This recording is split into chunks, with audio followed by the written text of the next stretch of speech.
उत्तराखंड जनसंख्या को हम डिस्कस कर रहे थे सेंसस 2011 की रिपोर्ट के आधार पर। लेक्चर 1 में हम बात कर चुके हैं उत्तराखंड की टोटल जनसंख्या कितनी है, 10086292। ये है उत्तराखंड की कुल जनसंख्या, जिसमें हमने जाना कि लगभग 51% पुरुष थे और 49% महिलाएं थी। इसका मतलब क्या है कि प्रति पुरुष महिलाओं की संख्या काफी नजदीक है और बेहतर है, तो इसी को हम कहते हैं सेक्स रेशियो। बेसिकली थियोरेटिकली हम बात करें तो सही रूप में कहें, प्रति पुरुषों की संख्या पर स्त्रियों की संख्या कितनी है या महिलाओं की संख्या कितनी है, उसको लिंगानुपात कहा जाता है। और प्रति का मतलब होता है, यहाँ पे 1000 लेते हैं हम, 100 नहीं लेते। तो प्रति 1000 पुरुषों पर महिलाओं की जितनी संख्या होगी उसको कहते हैं उस देश उस राज्य का लिंगानुपात। जैसे उत्तराखंड की हम बात करें तो उत्तराखंड में प्रति 1000 पुरुषों पर 963 महिलाएं हैं या स्त्रियां हैं, और यही हो जाता है इसका sex ratio on the basis of 2011 census. National level की बात करें तो राष्ट्रीय स्तर पर, यानी कि भारत का जो सेक्स रेशियो है उससे ये ऊपर है। भारत का सेक्स रेशियो है 943, ठीक है, तो उससे तो काफी ऊपर है। अब डिस्ट्रिक्ट वाइज अगर हम बात करें तो डिस्ट्रिक्ट वाइज में खासकर ध्यान रखना है, जो सबसे नंबर 1 है वो है अल्मोड़ा। अल्मोड़ा का सेक्स रेशियो सबसे ज्यादा है, तो इसको फर्स्ट रैंक मिलती है यहाँ पे, और अल्मोड़ा का सेक्स रेशियो है 1139। उसके बाद आता है रुद्रप्रयाग दूसरे नंबर पे, इसका है 1114, 1114। मतलब प्रति 1000 पुरुषों पर 1114 महिलाएं हैं, तब 114 महिलाएं ज्यादा हैं रुद्रप्रयाग में और 139 महिलाएं ज्यादा हैं अल्मोड़ा में। इसी तरह से आगे बढ़ते जाओगे तो पौड़ी आ जाएगा तीसरे नंबर पे।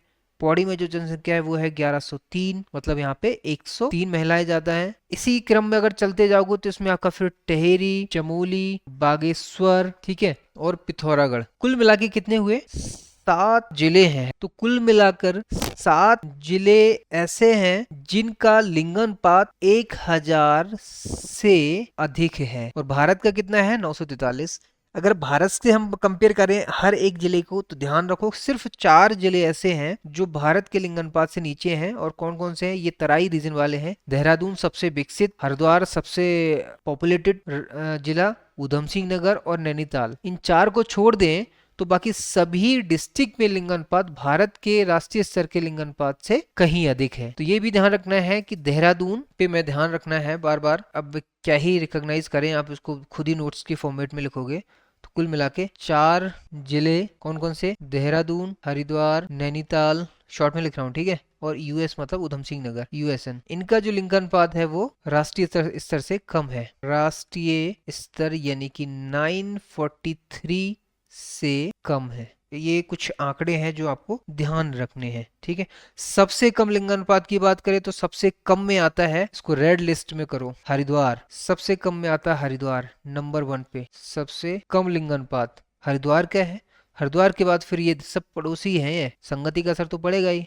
दूसरे नंबर पे देहरादून है, ठीक है, सबसे कम हरिद्वार, फिर उससे थोड़ा ज्यादा देहरादून, फिर उससे ऊपर ये तीसरे नंबर पे उधम सिंह नगर। सबसे अधिक को अगर आपसे पूछा जाए तो यहाँ पे आप चाहो तो लिख भी सकते हो। पहले तो सबसे कम लिख लेते हैं। सबसे कम लिंगानुपात किसका है, नंबर 1 पे हरिद्वार, दूसरे पे मेरे पिया गए देहरादून, नहीं रंगून है वो तो, देहरादून। तीसरे नंबर पे कौन है, बोला था ना यूएसएन। सबसे, अब यहीं पे अगर बात करें तो सबसे अधिक लिंगानुपात किसका आ जाएगा, 1 नंबर पे तो आपको पता ही होगा कौन है, सबसे अधिक लिंगानुपात, शॉर्ट में लिख देते हैं।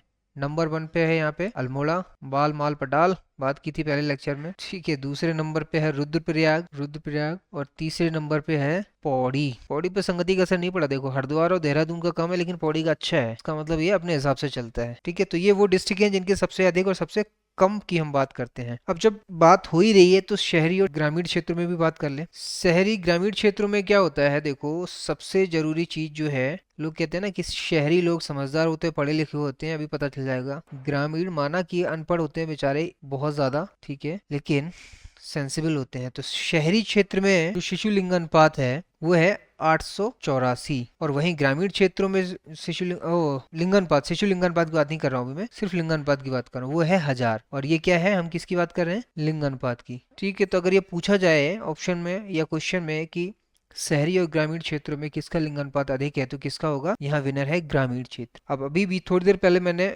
शिशु लिंगानुपात बहुत जरूरी है, क्योंकि ये शिशु लिंगानुपात भी पूछ लेते हैं कई बार। शिशु लिंगानुपात से मतलब होता है कि 0 से 6 वर्ष के आयु के जो भी बच्चे हैं उसमें मेल कितने हैं, फीमेल कितने हैं, ठीक है, ये होता है इसका मतलब शिशु लिंगानुपात का।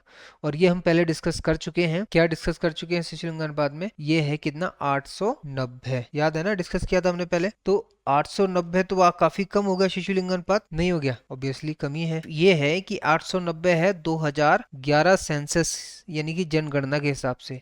और अभी हाल ही में रिसेंटली एक रिपोर्ट आई है एनएफएस की, एनएफएस मतलब मतलब नेशनल फैमिली हेल्थ सर्वे। इस रिपोर्ट के हिसाब से शिशु लिंगानुपात बढ़कर हो गया है 984। तो ये काफी इंपॉर्टेंट और बढ़िया खबर है, लिंगानुपात बढ़ा है तो, जो कि राष्ट्रीय लिंगानुपात से मतलब यानी कि इंडिया के लिंगानुपात से भी अधिक है, जो है 929। ठीक है, देश और राज्य के आंकड़े दोनों साथ में लेके चलना है। क्यों चलना है, कई बार स्टेटमेंट देता है जिसमें राज्य और स्टेट दोनों को पूछता है। तो ये हो गई शिशु लिंगानुपात की बात।